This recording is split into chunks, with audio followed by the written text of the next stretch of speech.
আমরা দেখতে পাচ্ছি মানুষকে চিন্তাই করছে এবং বর্তমানে দর্শন ঢাকাকে বলা হচ্ছে মসজিদের নগরী, এখন বর্তমানে সেটা দর্শনের নগরীতে রূপান্তরিত হয়েছে। পুরো বাংলাদেশের চিত্র এরকম। সেই জায়গাতে বর্তমানে যে স্বরাষ্ট্র উপদেষ্টা আছে তার দায় তো অবশ্যই রয়েছে, তিনি কোনোভাবেই এর দায় এড়াতে পারে না। আমরা মনে করি যখন বিচার বিভাগ ঠিকভাবে কাজ করবে, আইন শৃঙ্খলা রক্ষাকারী বাহিনী যখন ঠিকভাবে কাজ করবে, তখন কিন্তু এই ধরনের অপরাধ প্রবণতা কমে যাবে। কিন্তু গত পরশুদিন আমরা মাগুরাতে যে ঘটনাগুলো দেখেছি, 8 বছরের একটা মেয়েকে ধর্ষণের শিকার হয়েছে, তারপর আরো কয়েকদিন যাবত দর্শন শিকার হচ্ছে, মেয়েদেরকে নানানভাবে উত্ত্যক্ত করা হচ্ছে।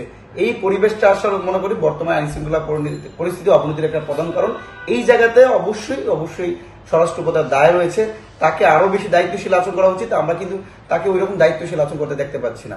বিগত সময় শেখ হাসিনার মন্ত্রীরা যেভাবে কথা বলতেন, তিনি একইভাবে কথা বলছেন। সেই জায়গা থেকে মনে করি উনার আসলে জুলাই আগস্টের যে একটা স্পিরিট ছিল, জনগণের হয়ে কাজ করার যে একটা স্পিরিট ছিল, জনগণের আকাঙ্ক্ষা বাস্তবায়নের যে স্পিরিট ছিল, জনগণের নিরাপত্তার জন্য যে স্পিরিট ছিল, বর্তমানে সেটা অনেকটাই ভুলুণ্ঠিত হয়েছে। আমরা বর্তমান অন্তর্বর্তীকালীন সরকারের মাননীয় প্রধান উপদেষ্টার দৃষ্টি আকর্ষণ করছি, অনতিবিলম্বেই আমরা মনে করি স্বরাষ্ট্র উপদেষ্টা থেকে শুরু করে স্বরাষ্ট্র মন্ত্রণালয় সংস্কার করা উচিত। এখানে এখনো আওয়ামী প্রেতাত্মারা দোষরা রয়ে গেছে, যাদের কারণে আসলে মূলত ওইভাবে ফাংশন করছে না। আমরা গতকালকে একটা প্রোগ্রাম দেখতে পেয়েছি, বাংলাদেশে নিষিদ্ধ ঘোষিত একটা সংগঠন প্রকাশ্যে ঢাকার প্রাণকেন্দ্রে প্রোগ্রাম করেছে, যেখানে প্রকাশ্যে তারা গত কয়েকদিন যাবৎ লিফলেট বিলি করে প্রোগ্রাম করতে পারে। সেখান থেকে বোঝা যায় বাংলাদেশের বর্তমানের আইন শৃঙ্খলা পরিস্থিতি কতটা অবনতির দিকে ধাবিত হয়েছে। এর দায় অবশ্যই স্বরাষ্ট্র উপদেষ্টা রয়েছে। আমরা শঙ্কিত, আমরা আতঙ্কিত। এদেশের মানুষজন মনে করে এখন অন্ধকার হলেই তারা রাস্তায় বেরোতে পারবে না, এরকম একটা পরিবেশ তো আমরা চাই নাই। আগস্টের পর যখন গত কয়েকদিন গভর্নমেন্টই ছিল না, তখন কিন্তু এদেশের মানুষ শান্তি শৃঙ্খলা বজায় রেখেছিল। কিন্তু আজকে অন্তর্বর্তীকালীন সরকার ক্ষমতা যাওয়ার প্রায় 7 মাস পরে কেন এরকম পরিস্থিতি কেন তৈরি হয়েছে? সেই জায়গাতে স্বরাষ্ট্র উপদেষ্টার দায়িত্ব, তার ব্যর্থতার কারণেই মনে করি আজকে বাংলাদেশে এই পরিস্থিতি সৃষ্টি হয়েছে।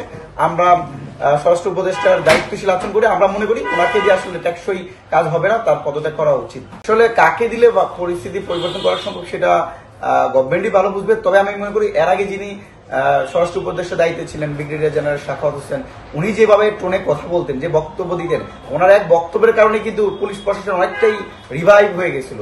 কিন্তু তিনি বলেছেন যারা চাঁদাবাজি করবে তাদের মেরুদণ্ড ভেঙে দেওয়া হবে, এরকম সাহসী স্টেটমেন্ট আমরা তার কাছ থেকে পেয়েছি। কিন্তু বর্তমানে যে আমাদের উপদেষ্টা রয়েছেন, তার কথাবার্তা আসলে আমার মনে হয় না কোনো অপরাধী ভয় পাবে, আতঙ্কিত হবে। এরকম একটা ফিটনেস হওয়ার লোক দরকার, যে 24 আওয়ার্স কাজ করতে পারবে। একই দিকে পুলিশ প্রশাসনের মনোবল চাঙ্গা করতে হবে, অন্যদিকে জনগণকে আশ্বস্ত করতে হবে যে আপনারা নিরাপদে নির্বিঘ্নে আপনাদের সার্বিক কাজ করতে পারবেন, আপনাদের নিরাপত্তা কোনো রকম বাধাগ্রস্ত নাই। এরকম একজন লোক দরকার যে 24 আওয়ার্স কাজ করতে পারবে, মানুষের সাথে মিশতে পারবে, প্রত্যেকটা থানায় গিয়ে ওসিকে ধরতে পারবে, ডিসিএসপি এর সাথে কথা বলতে পারবে এবং মানুষের সাথেও মিশতে পারবে।